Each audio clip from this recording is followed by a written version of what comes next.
नमस्कार, आप देख रहे हैं न्यूज 18 बिहार झारखंड। मैं हूं आपके साथ लक्ष्मी। न्यूज रूम लाइव की शुरुआत करेंगे और बात करेंगे बिहार में बढ़ती हुई आपराधिक घटनाओं को लेकर। बिहार में अपराधी लगातार तांडव मचा रहे हैं। कई जगहों से अपराध की घटनाएं जो है वो सामने आ रही हैं। आपको बताते चलें कि सहरसा, दानापुर, कटिहार ये ऐसे जगह हैं जहां से आपराधिक घटनाओं की खबर सामने आ रही है। सहरसा में जमीन विवाद में एक व्यक्ति की गोली मारकर हत्या कर दी गई। पत्नी की आंखों के सामने एक 45 साल के युवक की हत्या कर दी गई। अपराधियों ने करीब 10 राउंड गोलियां चलाई पत्नी के आंखों के सामने। बता दें आपको, तो वहीं दानापुर में युवक की हत्या से सनसनी फैल गई। अपराधियों ने युवक सत्यम की गोली मारकर हत्या कर दी। नेवरागंज गांव के पास में वारदात को अंजाम दिया गया। दानापुर की बेहटा में हमलावरों ने बाइक सवार युवक की गोली मारकर हत्या कर दी। परिजनों ने सड़क पर शव को रखकर रोड जाम किया। ये 3 अलग अलग तस्वीरें टीवी स्क्रीन पर आप देख सकते हैं। सहरसा, दानापुर और बेहटा ये 3 जगह ऐसे जहां पर अपराध की घटना को अंजाम दिया गया है। अपराधियों ने तांडव मचाया है। सहरसा की अगर बात करें तो यहाँ पर पत्नी की आंखों के सामने एक युवक की हत्या कर दी गई।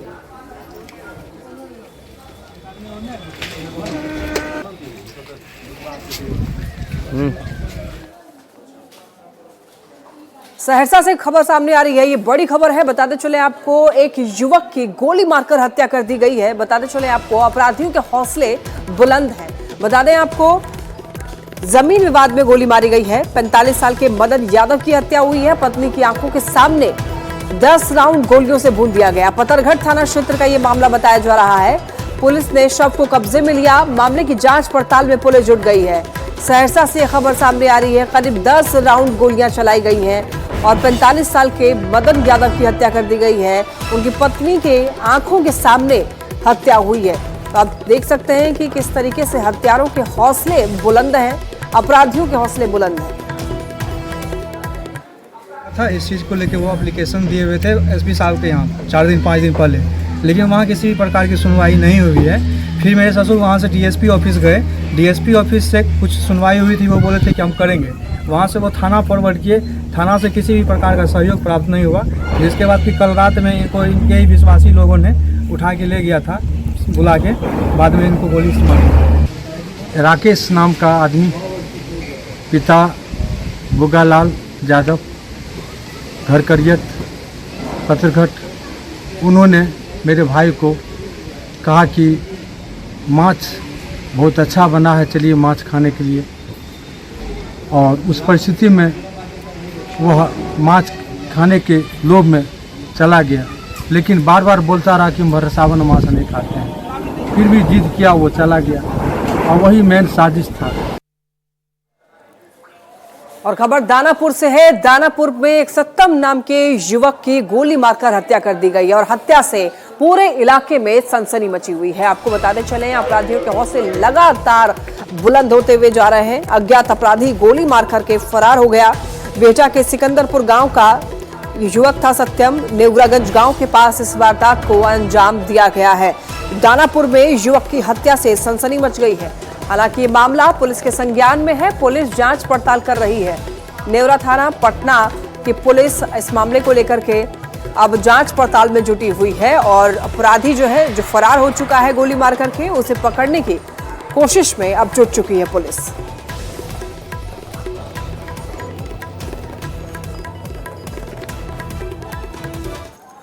और खबर बेहटा से सामने आ रही है, जहां पर अपराधियों ने एक बाइक सवार की हत्या कर दी और साथ ही साथ आपको बता दें कि बाइक भी लेकर के अपराधी जो है वो फरार हो गए हैं। और इस घटना के बाद अब इलाके में सनसनी मच गई है। बताते चले आपको, ये जो खबर है, ये खबर है बेहटा की।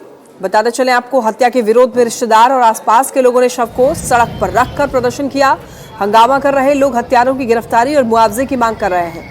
रिश्तेदारों ने बताया है कि सत्यम एक होनहार लड़का था और उसकी किसी से दुश्मनी नहीं थी। वो पटना से बेहटा से सिकंदरपुर लौट रहा था, तभी रास्ते में अपराधियों ने गोली मारकर उसकी हत्या कर दी। पुलिस इस मामले की जांच कर रही है, लेकिन अभी तक इस मामले में किसी की गिरफ्तारी नहीं हुई है।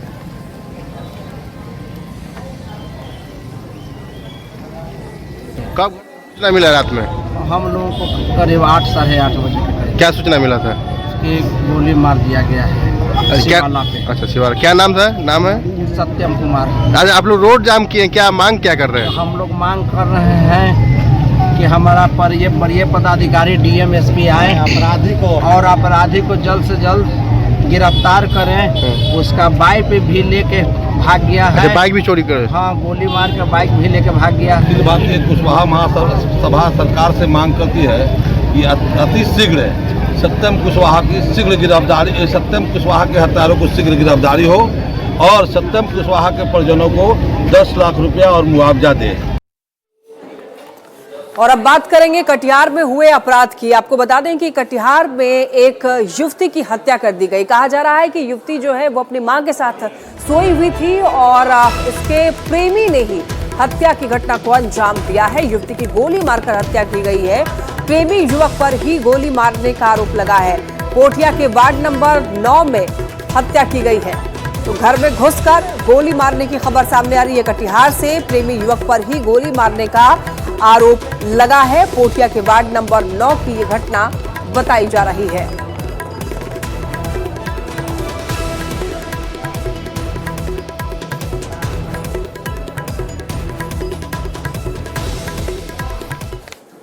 और एक बड़ी खबर आपको बता दें, सुप्रीम कोर्ट ने SC/ST के अंदर कोटे के अंदर कोटा को मंजूरी दे दी है।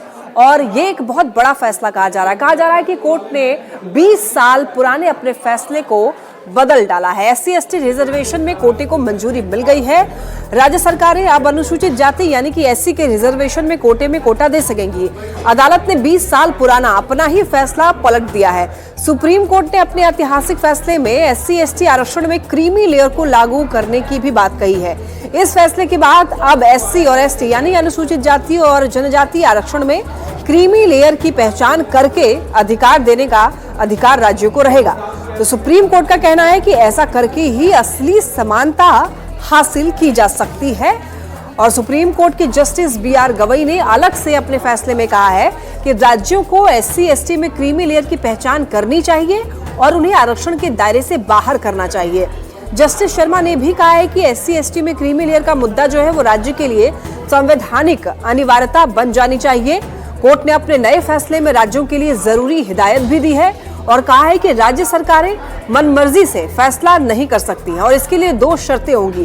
पहली, अनुसूचित जाति के भीतर किसी एक जाति को 100% कोटा नहीं दे सकती है। दूसरी जो है वो अनुसूचित जाति में शामिल किसी जाति का कोटा तय करने से पहले उसकी हिस्सेदारी का पुख्ता डेटा जो है वो सरकार के पास होनी चाहिए।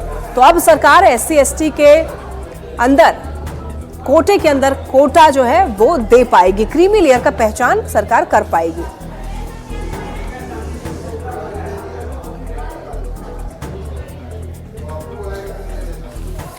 तो सुप्रीम कोर्ट के इस फैसले को लेकर के अब तमाम अलग अलग प्रतिक्रियाएं जो है वो सामने आ रही हैं। ऐसे में JDU की तरफ से भी प्रतिक्रिया आई है। क्या कुछ कहना है JDU के नेताओं का, खुद सुनिए। कि माननीय सर्वोच्च न्यायालय के संविधान पीठ ने बहुमत के आधार पर SC/ST कोटे में क्रीमी लेयर को निर्धारित करने की बात कही है। इस पूरे न्यायिक आदेश का अवलोकन किया जाना आवश्यक है। राज्यों को भी उसने शर्तों के साथ बांधा है। तो अब जब तक न्यायिक फैसले का अवलोकन नहीं करे तब तक राज्य सरकार इस दिशा में सार्थक कोई कार्रवाई नहीं कर सकती है। और राज्यों के अंदर में इस पर चूंकि राज्य को भी शर्त है कि डेटा सार्वजनिक होना चाहिए, डेटा इसमें ऑथेंटिक होना चाहिए। इन तमाम तथ्यों का जब तक के जानकारी नहीं लिया जाएगा तब तक इस पर राजनैतिक प्रतिक्रिया दिया जा सकता है, लेकिन इसके क्रियान्वयन के विभिन्न शर्तों का अवलोकन किया जाना आवश्यक है। अब देखिए, सुप्रीम कोर्ट के इस फैसले का सांसद पप्पू यादव ने भी विरोध कर दिया है और बयान दिया है क्रीमी लेयर को लेकर के। उन्होंने कहा है कि क्या मांझी जी के पोते को आरक्षण नहीं मिलेगा, यानी कि कोटे के अंदर कोटे की जो बात की जा रही है, सुप्रीम कोर्ट ने फैसला भी सुना दिया है। अब इसको लेकर के अलग अलग प्रतिक्रियाएं सामने आ रही हैं तमाम नेताओं के। पप्पू यादव ने भी बयान दिया है क्रीमी लेयर को लेकर। उन्होंने कहा है कि उन्होंने पूछा है सवाल, क्या मांझी जी के पोते को आरक्षण नहीं मिलेगा। सर्वदलीय बैठक बुलाने की भी मांग की है। केंद्र सरकार से अध्यादेश लाने की मांग पप्पू यादव ने की है। ने आदेश दिया है SC/ST के अंदर सब कोटे और क्रीमी लेयर की। सरकार की सहयोगी पार्टी है LJP रामविलास, उन्होंने ट्वीट करके कहा है कि वो इस फैसले के पक्षधर नहीं है, एससी एसटी में क्रीमी लेयर और सब कैटेगरी नहीं होनी चाहिए। तो कैसे देख रहे हैं? बिल्कुल बिल्कुल, देखिए क्रीमी लेयर ओबीसी में है जी। हाँ, मेरा मानना है कि तय कौन करेगा। आपने तो कह दिया, कल के दिन इसका भी राजनीतिकरण हो जाए। क्रीमी लेयर की बात होगी तो जितने बड़े बड़े पॉलिटिशियन या जो आईएएस बन गए, आईपीएस बन गए, क्या अब उसके बच्चे को किसी भी तरह का आरक्षण नहीं मिलेगा? या जो पहले ही मंत्री संतरी जो भी चीज़ हो गए, चाहे वो मीरा कुमार जी का परिवार हो, चाहे मांझी जी का हो, रामविलास जी हो, तो क्या अब आने वाले समय में क्या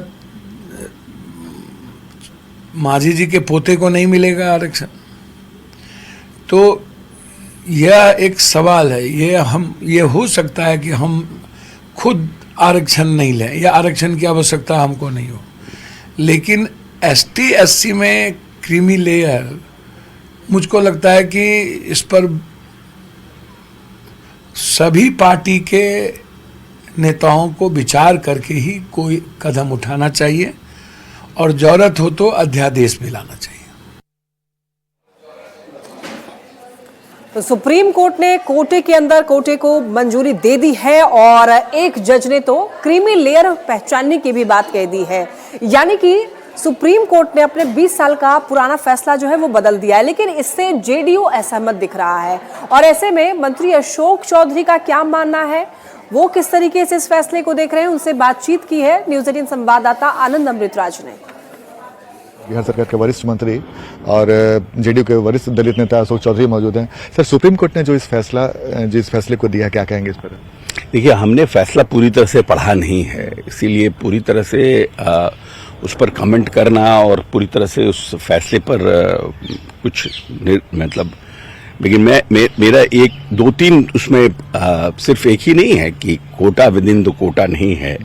वो तो मान लीजिए कि हमारे नेता ने 10 साल पहले दिया था, महादलित बना करके, जो एक सेक्शन जो दलितों में जो पिछड़ा पड़ा हुआ था उसको कोटा के अंदर प्रमोट हम कैसे करें, राज्य सरकार की योजना का लाभ उनको पहले कैसे मिले, उसका उन्होंने प्रावधान किया था। तो वो तो ठीक है, आप कर सकते हैं, लेकिन सबसे बड़ी बात यह है कि संविधान में जो हमारा जात है, कास्ट है, उसको शेड्यूल में डाला गया है। तो बहुत से कास्ट किसी राज्य में अनटचेबल थे, छुआछूत में आते थे, मगर कहीं नहीं थे। तो जिस राज्य में थे उस राज्य में तो उनको मिला, मगर दूसरे राज्य में नहीं मिला। तो अगर आप रिजर्वेशन के शेड्यूल कास्ट को देखिएगा तो डिफरेंट राज्यों में डिफरेंट कास्ट। तो जो सुप्रीम कोर्ट ने क्रीमी लेयर की पहचान कर उन्हें बाहर करने की जो बात कही है, तो इस पे आप लोगों की राय क्या है? ये जेडीयू की राय क्या हो सकती है, आपकी राय क्या हो सकती है? देखिए, मैंने कहा ना कि मैंने पूरी तरह से, जब तक कि फुल फ्लेजेड हम पूरी तरह से कहा कि वो काफी लंबा जजमेंट है, तो उस जजमेंट को हम पूरी तरह से देख नहीं ले, एनालाइज नहीं कर लें, तो मेरा इसमें या पार्टी की तरफ से मेरा कमेंट करना हमारा उचित नहीं होगा। लेकिन व्यक्तिगत तौर पर एक दलित होने के नाते मेरा जो समझ है कि क्रीमी लेयर का प्रावधान, क्रीमी लेयर का बात, ये संविधान के प्रावधानों में नहीं है। जो कॉन्स्टिट्यूशन, संविधान का जो कॉन्स्टिट्यूशन बना है और सुप्रीम कोर्ट ने जो व्याख्या की है, उस व्याख्या को क्या संविधान का जो मूल जो स्वरूप था उसके मुताबिक है, नहीं है, ये सब बहुत बड़ा बहस का विषय है। आईएएस और आईपीएस का बच्चा या जो बिजनेसमैन है उसका बच्चा अगर वो है तो क्या वो उस कास्ट से निकल गया, क्या समाज एक्सेप्ट कर रहा है, वो ये सब डिबेटेबल इशू है। तो ये थे हमारे साथ जेडीयू के वरिष्ठ नेता अशोक चौधरी। कैमरामैन सुबोध के साथ आनंद अमृतराज, न्यूज़ 18 नेटवर्क, पटना।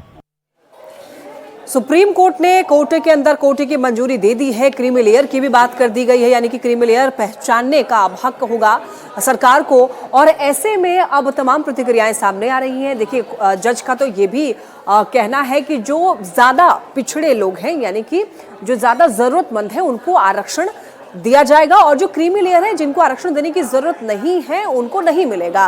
और ऐसे में जेडीयू तो असहमत है ही, साथ साथ आरजेडी भी असहमति जता रही है। क्या कुछ कहना है आरजेडी का, खुद सुनिए।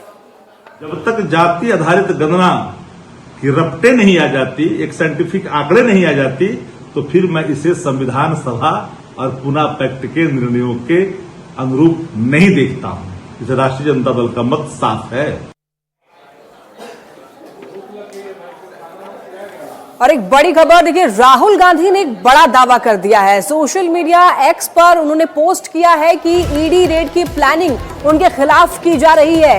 ये बड़ी खबर, राहुल गांधी ने एक बड़ा दावा कर दिया है, मेरे खिलाफ ईडी रेड की प्लानिंग की जा रही है, छापेमारी की योजना बनाई जा रही है राहुल गांधी के खिलाफ और ईडी का खुली बाहों से इंतजार कर रहा हूं। राहुल गांधी ने कहा है कि संसद में चक्रियों वाले भाषण के कारण ये तैयारी है, यानी कि ईडी जो है वो रेड की तैयारी कर रही है राहुल गांधी के खिलाफ। सोशल मीडिया एक्स पर पोस्ट किया है राहुल गांधी ने।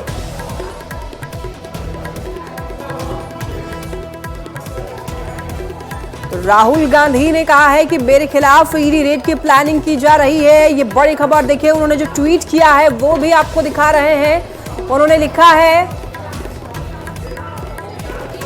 है कि apparently 2 in 1 didn't like my चक्रव्यूह speech, ED insiders tell me, यानी कि उन्होंने कहा है कि उनके खिलाफ छापेमारी की योजना बनाई जा रही है और साथ ही उन्होंने कह दिया है कि ईडी का खुली बाहों से मैं इंतजार कर रहा हूं। सोशल मीडिया पर जो उन्होंने पोस्ट किया है वो भी तस्वीर आपको दिखा रहे हैं।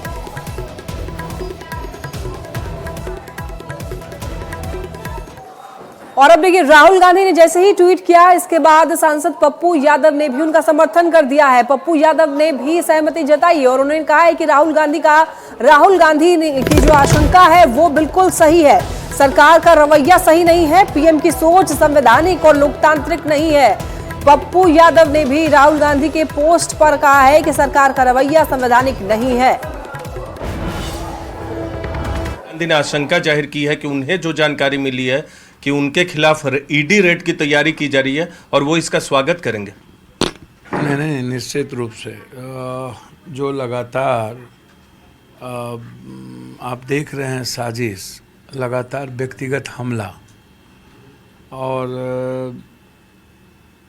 अनुराग ठाकुर के ट्वीट को बयान को ट्वीट करना, तो एक निजी हमला ही है ना। राजनीति में निजी हमले की कोई जगह नहीं है। चाहे कोई प्रधानमंत्री जी पर कोई निजी हमला करे वो भी जगह नहीं है, विपक्ष के नेता पर या किसी पर हमला करता वो भी जगह नहीं है। कुछ भी संभव है, कुछ भी असंभव है। मरता क्या नहीं करता। 3 बार उनका एक ही लक्ष्य था कि हम 3 बार के प्रधानमंत्री की गिनती में, श्रृंखला में हम आ जाए।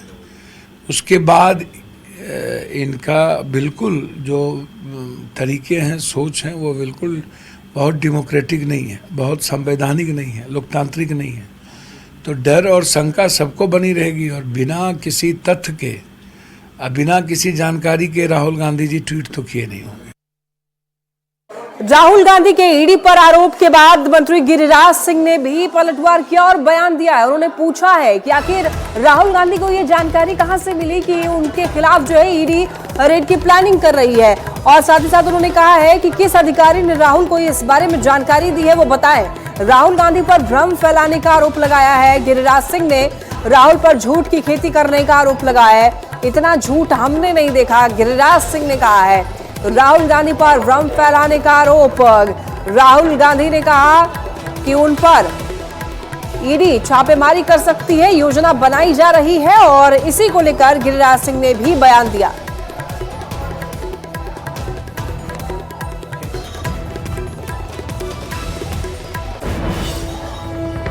भाग्य है इस देश का, संवैधानिक पद पर बैठा व्यक्ति इतना बड़ा एलओपी झूठ बोलेगा, भ्रम फैलाएगा, संविधान की खेती करने की बात करता है। संविधान लेकर के सदन में आते हैं। मैं चुनौती देता हूं कि ये राहुल गांधी बताएं कौन अधिकारी ने इनको इनसाइडर में फोन किया। ये भ्रम मत फैलाएं।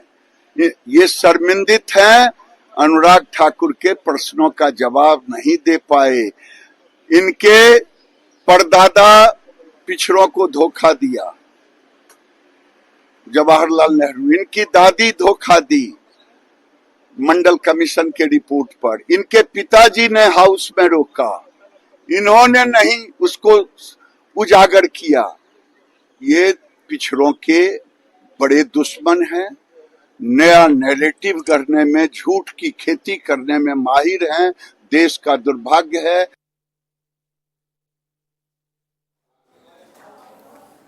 और देखिए, सक्षमता पास नियोजित शिक्षकों की काउंसलिंग में लगातार गड़बड़ी सामने आ रही है। आपको बता दें कि दूसरे दिन जो शिक्षक हैं उनको काउंसलिंग में दिक्कत आ रही है, सर्वर डाउन बताया जा रहा है, आधार का सर्वर जो है वो ठप पड़ा हुआ है। ऐसे में शिक्षकों को परेशानियों का सामना करना पड़ रहा है, काफी लंबे समय से इंतजार कर रहे हैं, थंब इंप्रेशन देने और ऑनलाइन अटेंडेंस बनाने के बाद शिक्षक वेरिफिकेशन के इंतजार में है। पटना के डीआरसीसी सेंटर पर भी यही हाल है। उच्च माध्यमिक के साथ आज से माध्यमिक का वेरिफिकेशन होना है, लेकिन शिक्षक कब तक इंतजार करेंगे ये कहना मुश्किल है। संवाददाता रजनीश कुमार की इस रिपोर्ट को देखिए।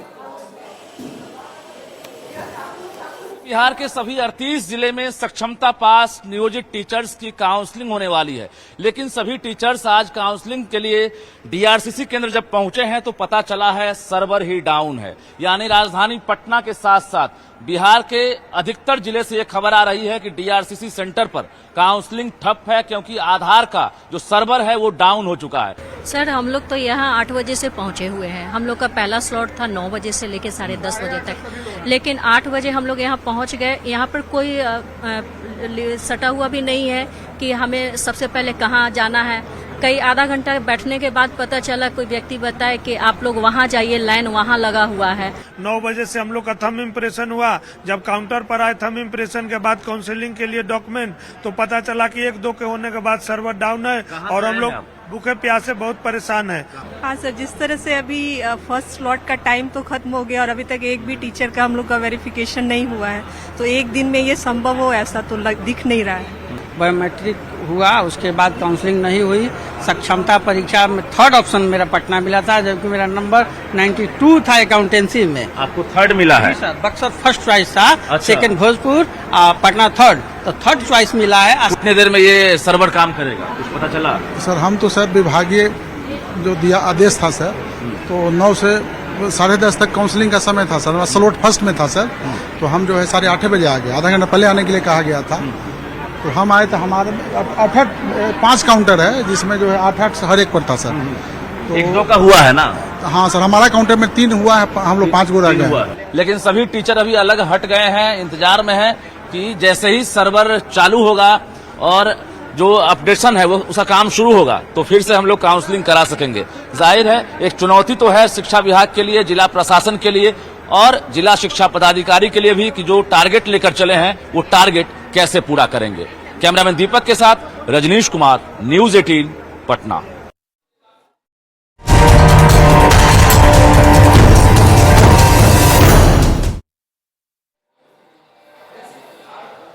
आइए बात करते हैं झारखंड विधानसभा के मानसून सत्र की। आज मानसून सत्र का आखिरी दिन है और आज बिना विपक्ष के ही सदन चलने वाला है और आज 4 विधेयक जो है वो पेश करने वाली है सरकार।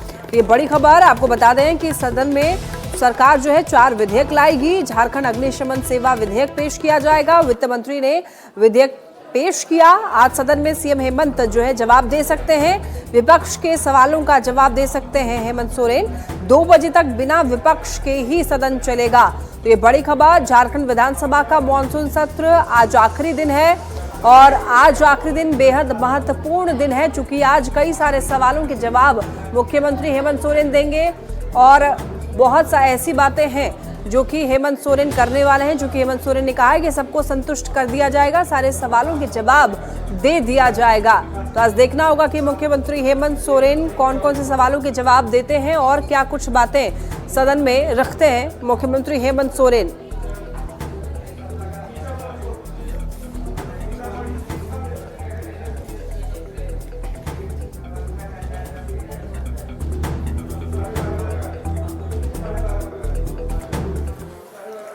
तो झारखंड विधानसभा का आज आपको बता दें कि मानसून सत्र का आज आखिरी दिन है और ऐसे में विपक्ष जो है सदन के बाहर जमकर हंगामा कर रहा है। बालू बेच करके विरोध जताया जा रहा है विपक्ष की तरफ से। बताते चले 100 रुपए किलो बेच रहे हैं बालू।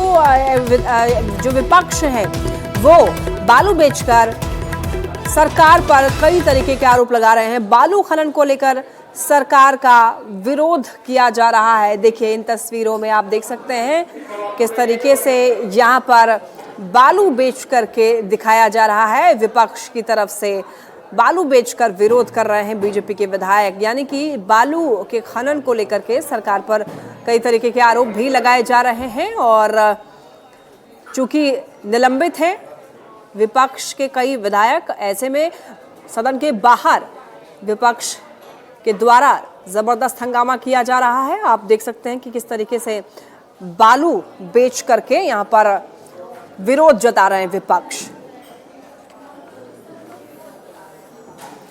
और इसी के साथ न्यूज रूम लाइव में फिलहाल के लिए इतना ही। तमाम खबरों के लिए आप देखते रहिए न्यूज़ 18।